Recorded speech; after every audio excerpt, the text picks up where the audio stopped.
This is one of the toughest jobs in China. Workers harvest 3,000 tons of lotus roots from muddy ponds every day. It's said that their monthly salary can reach as high as 30,000 yuan.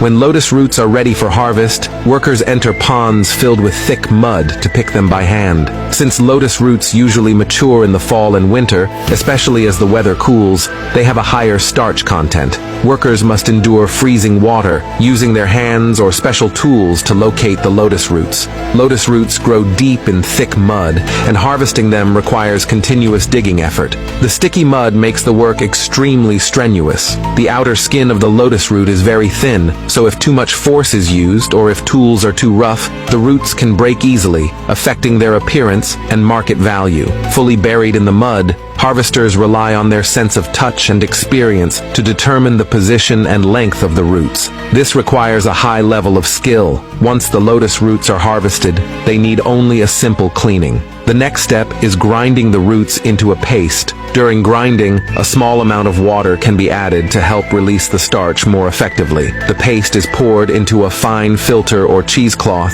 washed with water, and squeezed to extract the fine starch liquid. The filtered starch liquid is poured into a clean container where the starch is allowed to settle. The settled starch is collected, spread out on a clean cloth or sieve to dry naturally, avoiding direct sunlight. Once dried, the starch blocks are crushed by hand or tools, then sifted into a fine powder. And just like that, lotus root starch is ready. Would you be willing to take on this job?